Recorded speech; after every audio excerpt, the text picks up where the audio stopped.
Vert16 Comics Wire podcast. I'm your host, Brian Vert16, and with me I have the creator of Comical Foods. Hi everyone. This is Christian Ochoa. I'm the founder of Comical Foods and co-creator to our first book, Journey to the Top of the Food Pyramid, Book One. That's This, all. Thank you for having me on. Hey, it's my pleasure, man. I mean, your comic looks really awesome. I mean, it's a Thank you. really unique perspective, or it's a unique story, to say the least. I mean, when I read the preview, I was like, man, I was completely blown away. And to use Thank you. something as simple as a food pyramid, you know, like I was like, okay, might be something educational, but then it's almost like it's also adventurous too. Yeah. No, thank you so much. It was fun working with the whole team on this project, and we learned a lot, and we're excited to keep working on it. It's almost done. So. Yeah, and actually, speaking of the whole team, I saw that you have an ensemble. You have quite the ensemble, and I know Tobin Rasakut personally. I had Awesome. him many times on my show before. Really cool Nice. cat, along with his wife. Yes, I love Tobin. I've been working with him recently. We've been live streaming a little bit on Twitch, and I got to throw up some of our YouTube videos that I still got to edit. But yeah, I love working with Tobin. Yeah, just a cool, smart dude, funny dude. You know, Mm-hmm. his Yeah. wife's funny too. Yeah, I love her. Yeah, yeah, she's Yeah. funny. And let's see, you have quite a roster. You have Angelina Roman, and when I read her stuff, I was like, shoot. I mean, I might look at some of her stuff too. I mean, writing Miserably Altered, Cry Me a Blood Tear. Yep. Those are like some. I was like, wow, I want to start reading those. And then you also have who else? Curtis Clow. Yep. Yeah, and you have quite the ensemble: Raphael Sam and Michael Armando Yep. And Sarah Gavigan. and Sarah Gavigan. Yeah, it's Yep. quite an ensemble, dude. Thanks. Yeah, no, it was when we first started the project. I think we were only three people. It was just me, Angelina, and Curtis. And as we Mhm. kept working on the project, I kept adding more people to the team.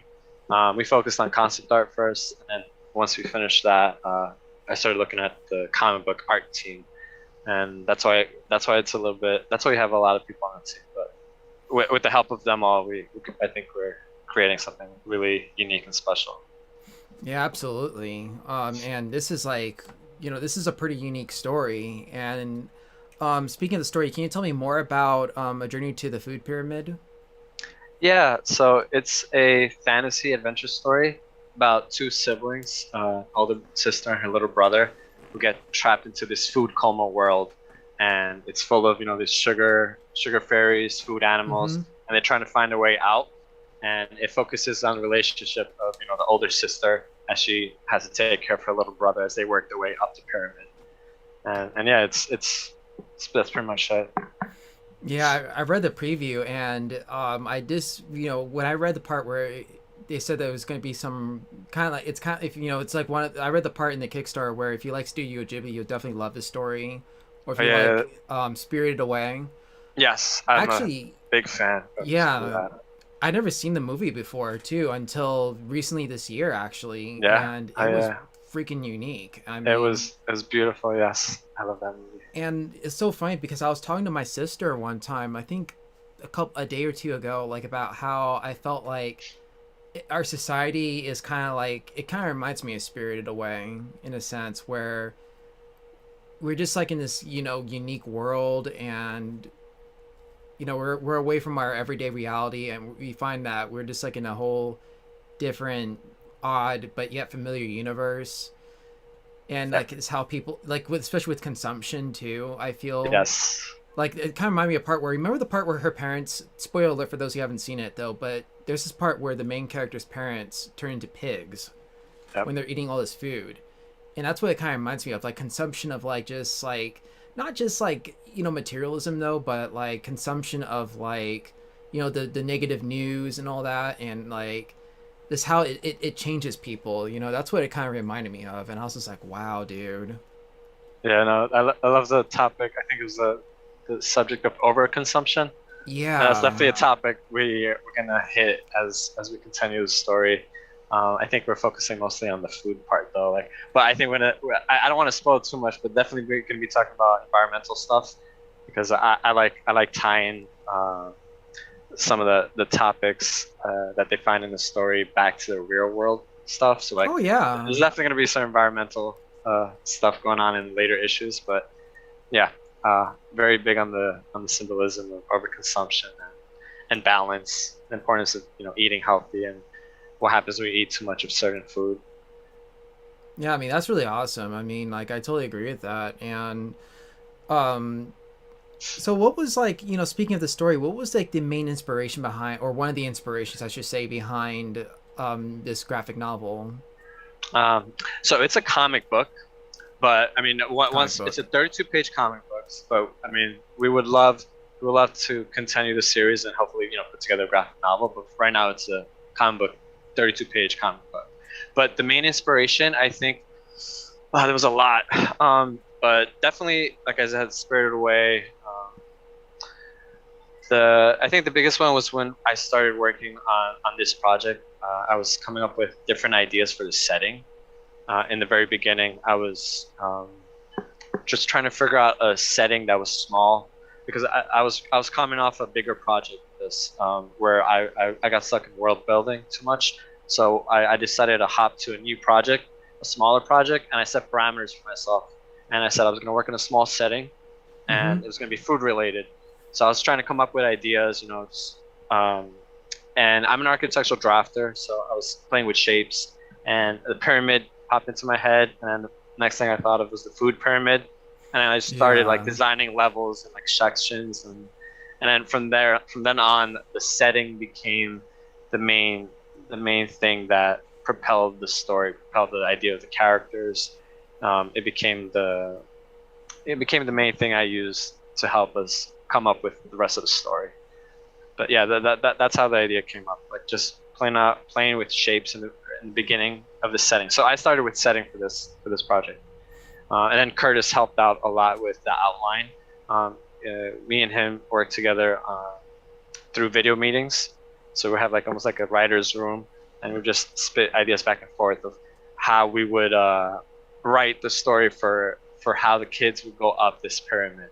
And it's funny that you said graphic novel because in the very beginning, we intended it to be a graphic novel, but because of budget, I don't have Right. a publishing company, but like the budget's coming from me. I'm funding the project. I didn't have the budget to pay the artist to do a complete graphic novel, so I had to size that down. I had to change the format from a graphic novel to comic book issue. Mm-hmm. So, but it's funny because we were trying to do a graphic novel in the beginning. We had the outline for the graphic novel, and then once I did a little bit more research, looked at the budget again, and I was like, yeah, we can't do this. I can't fund this in the time period that I want it to be published. So we had to scale it back down a little bit. But yeah, I mean that's really cool. I mean the fact that you use like your design background to influence the story, and then playing with shapes. It's almost like playing with your toys in the old toy box and all yes, that. yes, And using something again as simple as a food pyramid, I think that's really unique. Again, thank you. and when I initially read the story, especially the first part where they're all eating cake, I mean it also reminded me of, in addition to Spirited Away, it also reminded me of the nursery rhyme, or the not the nursery rhyme, but the fairy tale story of Hansel and Gretel.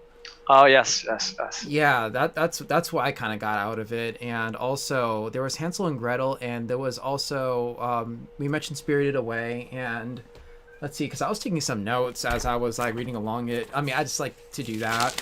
Yeah. And one of the things I also noticed, if I can find it here. Yeah, so there's like Hansel and Gretel, and let's see. Yeah, there's this Hansel and Gretel, maybe a little Jack and Jill. Oh, I remember now. Cloudy with a Chance of Meatballs. That was an Oh, Cloudy a Chance of inspiration. Meatballs. That was an inspiration to when I was coming up with ideas. And Alice in Wonderland.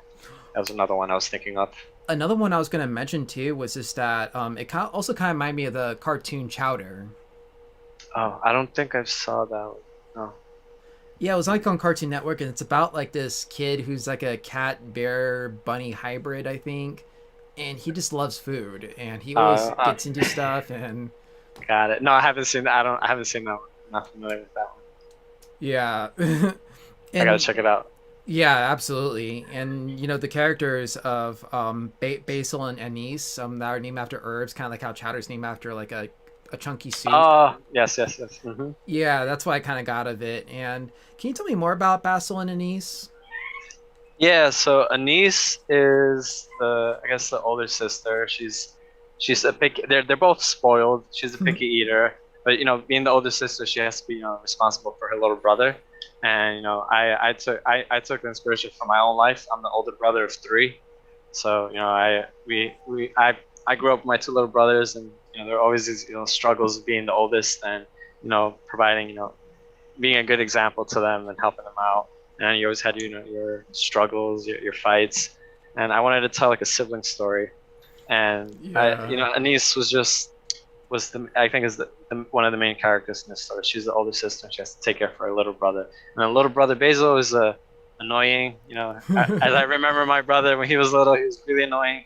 He always wanted to play, and you get to that age where you start, especially if you're like, depending on how many years apart you are. I'm 5 years older than my little brother, and I remember when I was growing up, I was really close with him. We always played together, and it came to a point where I think it was around like junior, like middle grade or something, where I started hanging out with my friends more, and he wanted to hang out with us. He just wasn't at that age where he could hang out with us no more, and that's when it was like arguments started happening. Oh yeah. And then yeah, I wanted to touch on that type of stuff, on that type of story. So Basil is a little brother, the little sibling who's always getting into trouble, and and then you're gonna see the conflicts come up as they go up the pyramid, when they start meeting new characters and everything.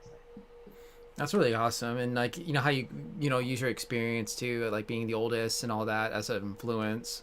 Yeah, especially as a new writer, because I am a new writer. I don't have much of a writing background. I dived into comics, when I'm 30 right now, so Oh I was working wow. on this for like 2 years. So when I was 28, but I haven't written anything creatively since like high school. So I knew, when I went into this project, I wanted to team up with someone who had a little bit more experience with me. So that's why I co-wrote it with Curtis, because he was dealing with some high concept, fantasy stories, and I love high concept stuff. So I teamed up with Curtis. He helped out a lot on the writing side. Awesome. I mean, yeah. And can you tell me more about like the process behind the writing and all that? Like, cause like I know with Tobin, he has like a really meticulous like process, and I was just like, wow, that's and we talked a whole lot about writing conventions because I'm a writer too myself, Yeah. and it's just how he went over so much. If you listen to like one of our podcasts I had with him, we did like his very first one, and he would just go into detail. I'm like, that isn't like he's like a creative writing professor. Oh yeah, yeah, yeah. Tobin, yeah, he knows how to teach. Oh yeah, Like he was absolutely. teaching me how to do lettering, and I was just like learning on the spot. Oh man, it's as a writer. Okay, so I'm gonna try to remember, because like I did a lot of stuff as a new writer. I think the biggest thing I did was outlines for me. I focused on the outlines, log lines, but for me the outlines were mainly like one sentence type of Mm-hmm. outlines where you write a sentence for a scene. Sometimes I write a sentence for a page, and I would just do that and rewrite a lot. Like I would rewrite like all these outlines all the time. And then I think once I got to like a stage where I felt it was like, it was a good outline, I would work together with, Curtis, because I was writing outlines before Curtis got involved in the project. So I had like the basic outline kind of figured out, and that was my process, just writing outlines, rewriting them, starting from the end, from the middle, because in the beginning I was trying to do begin chronologically, right chronologically from beginning, middle, and end, Yeah. and it wasn't working out for me. I had hard trouble with that. So then I just started writing in not in order. I'll just write like several scenes that I thought were cool. Sometimes I'll write from the ending and I'll work my way backwards. Uh, That's how I do it. Like I just write yeah, the ending and yeah, and I just kept doing different versions of outlines. So and that's what I spent a lot of time on. I have a lot of drafts of outlines, and some of those outlines would take me like a minute, 2 minutes, depending like what type of outline there are. Like you can have like a sentence outline, and you can have like a paragraph outline. So I'm a big fan of the one sentence outlines where, one sentence per scene or one sentence per page or one sentence per spread. I'll write those types of outlines. And then once we got a good outline, that's when I contacted Curtis, and then I showed him the outline, and we got together on Skype, and we started talking and going over the whole outline, and then we would read it back and forth, and that's when we started inserting new ideas. And he'll insert the idea. He'll tell me some idea, and I'll just write it down, and then I'll rewrite the outline, and then we'll go over it again next week. And yeah, that was the outline phase.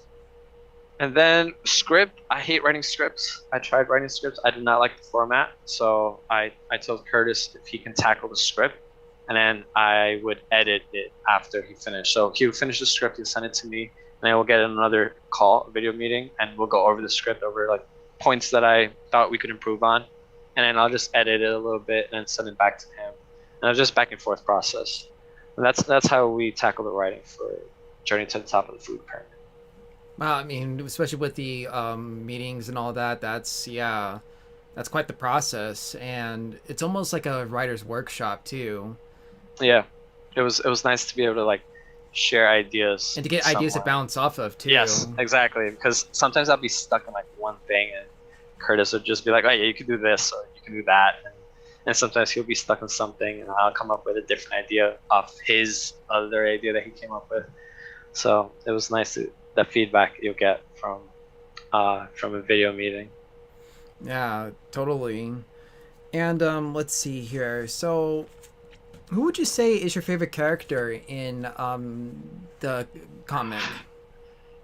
Oh man, that's hard. I think design wise, I would say the Sugar Fairy, just because we spent so much time designing it. I'm big into concept art, and for some reason, I like concept art. I love concept art, but I can get too deep into it. And the Sugar Fairy, we spent a lot of time designing it. We were trying to design a creature that was very unique, and I think we hit the unique thing, but it took us a while to get there. The characters were easier to design. But yeah, the Sugar Fairy is my favorite character just because of the design. Story wise, it's probably going to be Basil, but overall, I think the Sugar Fairy is my favorite creature. Yeah, the Sugar Fairy. I did see. I think I did see the Sugar Fairy too. He like gave Basil, apparently, like, not spoiler alert, so, but he gave Basil like a piece of sugar and he took it, and the sister was kind of like, no, don't Yeah. do it. Which to me is kind of ironic because, like, I was like, girl, wouldn't you like eating like cake a little earlier, and then now you're refusing sugar?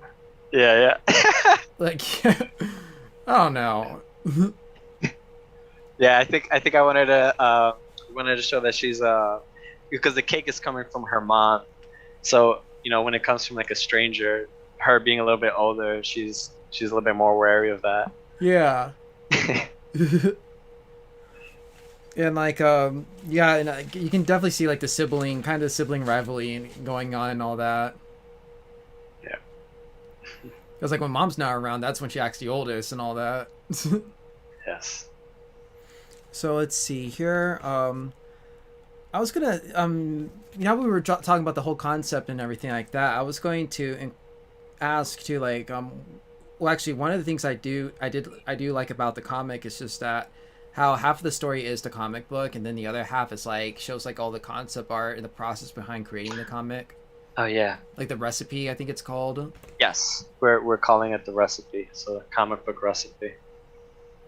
So the intention behind that was that for Comical Foods, the publishing company, we want to put out books that have the story, comic book story, and then alongside that story, we're going to have the entire process and we're going to break it down to a recipe format. So for each part of the process, we're going to have like certain steps, the way we did it, and we're also gonna include like our mistakes, because I think when other when other publishers put out books, they put some back matter in there, but I always love it when books have a little the extra stuff, and I just love looking at concept art or like how the creators wrote their outlines or how they scripted something, because I get to learn from that. And then as a younger reader, you can kind of like start learning from the back matter of that book if you're interested in that type of stuff. So I decided to, being the founder of Comic Books, I decided to show the whole thing, how it was created from step one all the way to the final step, which is, for us, we're just making it the design of the actual PDF, like how we designed it in design. But step one is how to come up with the idea, and then you go through concept art, outlining, a script phase, layouts, thumbnails, all that. And there's a lot of focus on concept art, because personally I just love concept art, and we had a lot of the team work on it in the early beginning of the project. So you're gonna see a lot of concept art in the book. I really like that approach too, like with comical foods. I think I now know why you call it comical foods, because you show the recipe of like how a comic was made. So it's almost like, in a sense, the comic is the food, but it's like food for the soul, or food for like, yeah, like soul food. No, I was kidding. Yeah, no, it was hard coming up with the idea in the beginning. Comical Foods was initially a food blog. I was trying to write a food blog because I love food.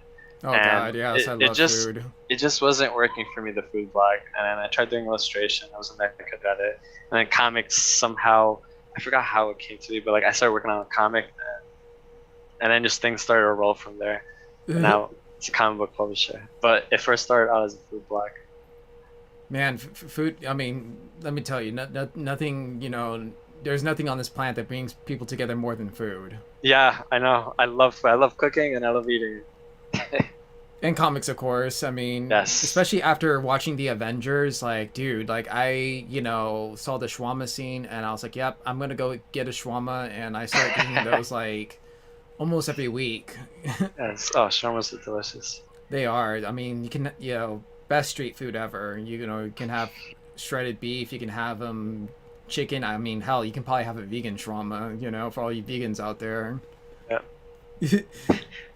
And I actually read that too. You did mention on your bio that you do love food, and also, and let's see, like you love food, and you also mentioned world building, and you love NYC food. Now, I never been in New York City. Oh, I grew up in New York City. It's on the list though, man. I grew up in Brooklyn, around Shisha Bay, and it was a lot of Russian and Turkish restaurants. And I used to visit this Turkish restaurant all the time. They had this really amazing chicken kebab sandwich. Oh, damn. It was really good. It was just chicken kebab with like lettuce and tomato, but the chicken kebab was like seasoned, so it was delicious. And I used to get that all the time. And we had Avenue U, which was full of like different types of Asian restaurants. I would go hang out there with my friends. So I was always I lived in a neighborhood with like different types of cuisines, different types of foods, and it was awesome to be able to like eat different types of food. Yeah. And then I grew up. My family is Ecuadorian, so my mom would always cook Ecuadorian food, and I grew up with that type of food, and I love it. But I think I love all types. I think my favorite type of cuisine is probably Colombian food, and Korean food. Oh, Korean's the best. Yes, Korean barbecue. Oh, it's amazing.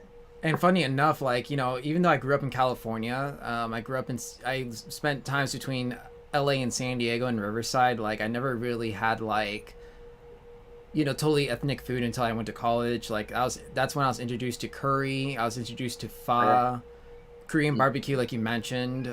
What else did I have? I had ceviche, which I think is like, I love ceviche. Yeah, ceviche's bomb. And I also had like, I don't know, like what type of ceviche did you have? I'm not really sure what type of ceviche it was though, but was it shrimp or fish? Actually, I think it might have been, it was probably fish. It was probably fish. Oh, okay. I love the shrimp ceviche. My mom makes a really amazing shrimp ceviche. And I was introduced to that by my Latino buddies and like my Christian club, La Fe in a varsity, and I was just like, wow. And there was a time where I went to this Indian restaurant and I was with my buddy, right? And and he was like this black dude. You know, I'm part black too though. But then when I went up to the counter, it was I kind of find this a little funny. You know, I went up to the counter and I was just like, you know, I was like, can I have some of that sweet stuff right there? And like, my buddy just looks at me and he's just like, dude, you are so white.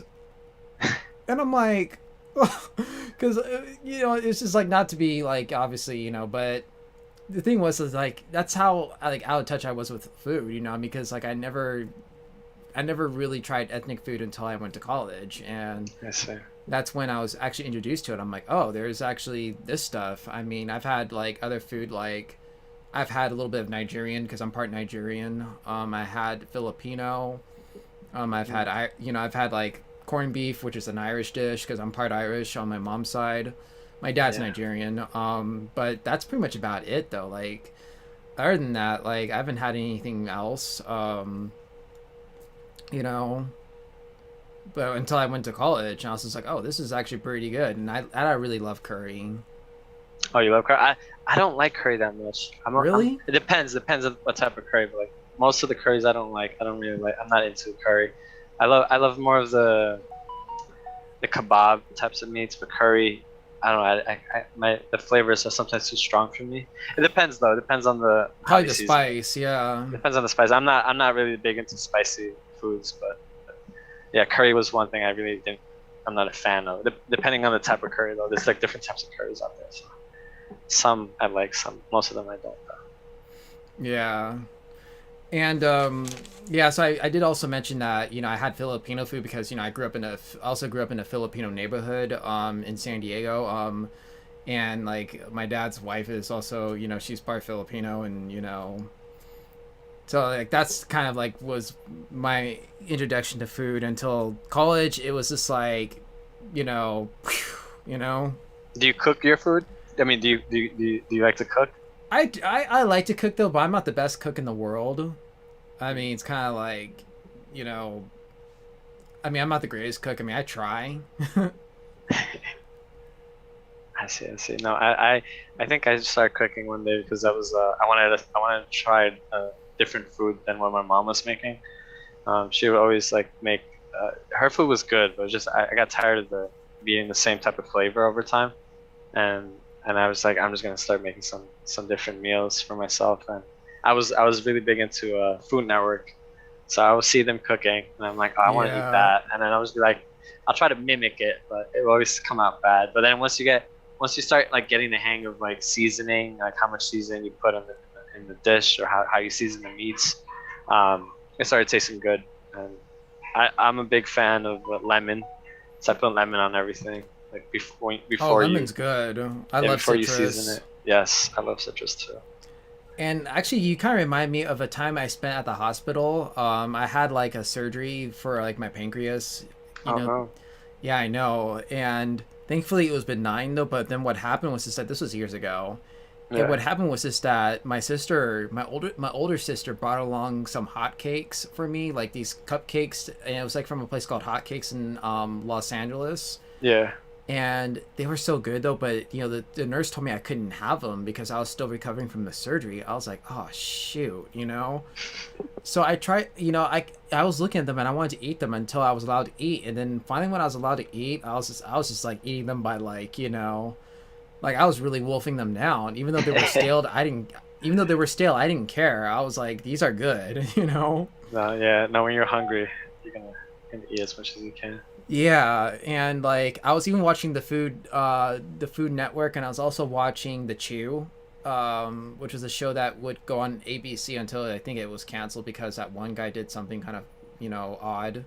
Yeah. But you know they were talking about like I forgot they were showing how they were cooking the food. I was like, oh, and I was in the hospital. Meanwhile, I was hungry and I couldn't eat. I wasn't allowed to eat, and I was just like, oh no, you Yeah. know. No, that's how I felt when they took my wisdom teeth out. I was starving. They took that wisdom tooth out. I couldn't eat for a while because Real. the Oh man, pain. that is the worst. Yep, I had an impacted wisdom tooth. I couldn't eat for like a week. I was drinking soup for like a full week. Hey, at Just least you soup. had soup. I know. I got tired of it though. I was eating soup. I think chicken soup. I was just like, I need some more Like solid food. sustenance, like solid. Yeah. Yeah. Because like for me, it But was like I couldn't eat for like, especially during that stay at the hospital, I couldn't eat for like almost a week, and like yeah, I was surviving on ice chips and water. damn. And like the last, and like actually this year I was even at the hospital too for like a bowel obstruction. Like it was hurting so bad, Uh, and I couldn't eat for like 2 days, which was better than my previous go, but still I was going nuts. And like there was a time where the doctor kind of forgot to like tell the nurse I was allowed to eat, and I was just like, I just had this surgery and like I'm okay now, so time to eat. where's my food, And the Yeah. nurse can tell I was kind of getting a little, agitated, and she's like, okay, I'll have to reach out. And sure enough, thanks to that nurse, she was such an angel, she was able to give me my food. Yeah. No, I mean yeah, there's all the stories that when food comes up, we remember all these stories that happened to us. I have a bunch of stories around food.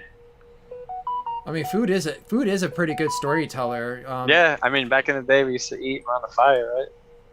Oh yeah, I mean, when we were cavemen and like all that. Yeah, how else are we gonna survive? I mean, we kill a beast, we send it home and cook it, Yeah. and they told stories around the fire. Yes. Yeah. So let me see. So you mentioned being a fan of Spirited Away. Have you watched any other Ghibli films or anything like that? Yeah. There was one. I forgot the name. It was the one about what was that?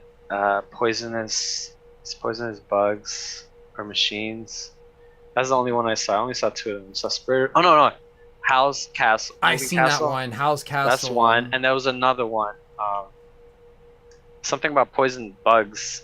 I saw it a long time ago when I was a kid.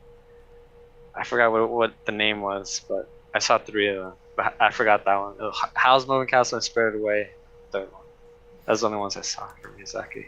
See, the funny thing is my favorite part of Spirited Away, out of like my one of my favorite parts is just like when the girl like she's like gingerly walking down the stairs and she breaks a step and then she keeps on running and she like hits the wall Yeah. and she's like screaming for dear life, and I was just like, oh lord.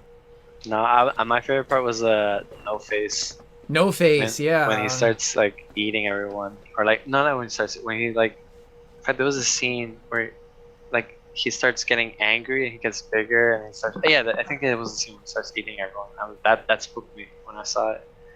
No like, Face is creepy because he was like, I thought it was like a nice character, like a weird character. He seemed but all of a pretty sudden nice, he, like, yeah. the evil came out, and I was like, whoa. So yeah.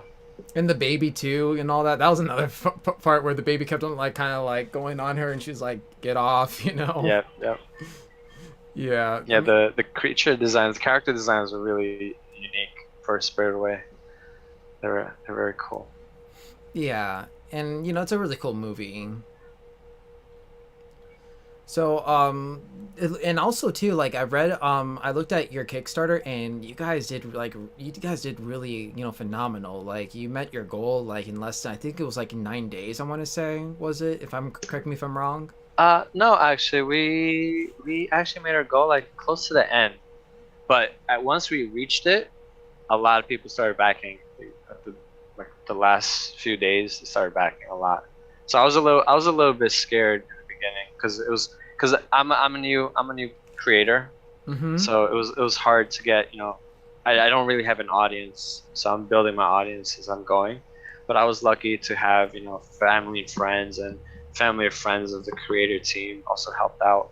And then the last day, Curtis was telling me this too. On the last day, people just start backing out of nowhere. The last 2-3 days, they started backing. Dang. Like the first day was good. First day, everyone backed, family, friends backed, and then we had that slow middle phase where like barely any back, like 1 or 2 backers here and there.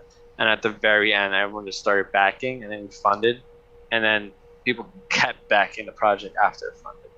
So it was interesting to see how the funds came in, how the backers came in. But yeah, it was the first 2 days, a lot of backers, Mm-hmm. slow middle phase, and at the last 2 days there was a lot of backers as well. That's amazing. And like I was looking at the awards and like I wanted to like get something though, but then like it was already backed, so I was like, dang it. Yeah, I mean once we have it up, we're gonna have it up on the website. but for now, the Kickstarter backers are gonna get the first books. Yeah, that's cool, man. I mean, you have a lot of cool rewards though too. Like you had like the if I can look here real quick, I think let's see. And you have like the my mouse is kind of acting a little funny, but it's all good. Oh yeah, yeah, I can say some of the words. We had a coloring book. Yeah, the coloring Um, book I saw, and let's see, you have the takeout, the entree. oh yeah, we were naming the tiers. We were giving them food related names. So the entree was just the physical book. Um, I think the takeout, I forgot what it was, but I think it's like the digital version of that. But The yeah, we had appetizer. the digital version of the story. I think we had rings. We had some rings in there. My family, we do jewelry. Oh yeah, I Um, did see those rings, and there's like one with 14 karat plating, and there's like a rainbow one, I think. yeah, there's like a sugar resin ring, and then there's a gold plated ring in there.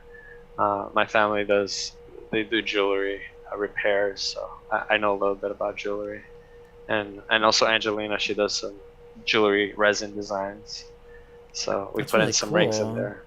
Yeah, yeah. My father, my whole family does jewelry repair stuff, so I was lucky Wow. to take some, get some help from them, and we designed a little snake ring. Yeah, I think Sarah and like my sister probably might get along too because they're kind of into that stuff, Yeah, like with jewelry. yeah, yeah. My like I'm not that much into jewelry, but I like when like the snake ring that we designed came out cool. Kind of Harry Potter-ish too, a little bit. A little bit, yeah. We were trying to design like just like a snake that coils around your finger, and we just came up with that. But it's one of the characters in the first story, the oil snake. Oh, So I saw you'll that. see it, Yeah, yeah, the you'll oil see it in snake. the first pages, like first in the preview of the pages. You see the oil snake pop up. So that's one of the first characters that they meet. So right now we're getting to the close of the segment, and I was just wondering, what do you want people to get out of this comic book? Okay, oh, that's a great question. I want them to get it. I think I just want them to be able to show their kids, or even if they're reading it for themselves, to just have a fun story and to be able to have the opportunity to know how to make a comic if they're interested in that. Absolutely. Because like every time I interact with you, Tobin, or Alaire, for instance, like I get more inspired to actually want to get into creating my own comic book, perhaps. And it's like, I'm starting to get more excited. I mean, originally I wanted to do like a novel though, but I was thinking that a novel is cool though, but like, why don't I just go into comic writing instead? Yeah, I think it all depends on what your goal is, Yeah, on what your goal, and it also depends on. I mean, are you an artist? I'm a writer. You're a writer, so then it depends on your goal and it depends on your budget, because what's going to end up happening is you're going to have a budget to pay an artist, and then you have to decide if you're gonna what kind of budget you're gonna have, and that's gonna help you decide how many pages you're gonna have, because depending on the number of pages you're gonna have a budget. You gotta have the budget to pay the artist for those pages, and that might deter you from making a comic book, but you can still work on your scripts and outlines. But that was what stopped me in the beginning. I was like, I didn't have money to pay artists, so what Mm. I did was I saved up, and once I had the money, I started looking for an art team, and I paid them for the work. But I was definitely thinking of writing a novel, but I'm a visual person. I love Yeah, visuals, so I was like, I'm gonna save up money because I want to make a comic book because I love the visuals I'm of a it. visual guy too, for the Yeah, most part. yeah, me too. So I was like, I'm just gonna save up, and then I did it. But I mean, I'm like an in betweener though, but for the most part, the visuals, hey. yeah, and there's different formats also. It's not just comics. I think there's have if you're more like into writing than visual. I think they have uh, illustrated novels where it's just like Yeah. one picture a page, it's like one really nice picture, and then Then the rest is then just like, there's yeah, different versions of illustrated novels where it's like a mix of prose, and then you have like a picture on the other page. So I still want to play in that type of format. Like that was what I was trying to do in the beginning, but then I chose a comic book because I love comics. But I still want to try an illustrated novel that's half prose and half pictures one day. That way, it is, you still, the cool thing about it is you're still, working with people's imagination. So, but at the same time, you're kind of giving them a bit of like a lifeline too, to show like what Yeah, things actually look like, and like, oh, that's how I imagined it, or oh no, I didn't know it looked like that. Like that looks pretty cool. yeah, And I like that about like the Harry Potter books, how in the beginning of the chapter, they would usually show like a picture of like what's to come. yeah, That's yeah, one of the things I liked about them, and I was like, okay, and it gives me an idea of like how I can visualize as I read, what the characters are gonna look like, or what's gonna happen, and it's just really cool. yeah. So, Christian, Yep. where can we find you on social media? Oh, you can find me at Comical Foods anywhere on social media. I was lucky that Comical Comical Foods was Foods. not taken, and on any social media You should platform. trademark that, man. I did already. Oh, dude, that awesome. I I don't recommend trademarking in the beginning because it costs a lot of money and you can make mistakes. But fortunately, I don't know. I just trademarked it because I was like, I'm gonna really work on this for like the rest of my life. So I was like, I'm gonna trademark it, and I got the trademark. Like, it took me Protection, like two man. years to get it, but I got it. That's awesome. Thank you, thank you. Well, thank you so much for being on my podcast. And yeah, so thank you so much for being on the podcast. And congratulations on your comic book being fully funded. I'm looking forward to reading it, especially once it comes out. Thank you so much, Brian. Thank you for having us, and thank you for the great interview questions. I can't wait to get the book to you once we finish it, and you can get it. Yeah, absolutely, man. So that's gonna do it for the Earth 60 Comics Wire podcast. Thank you all for listening and viewing. And as I always say, stay ever so awesome. This is Brian and Christian, and we're signing out. Bye. Okay.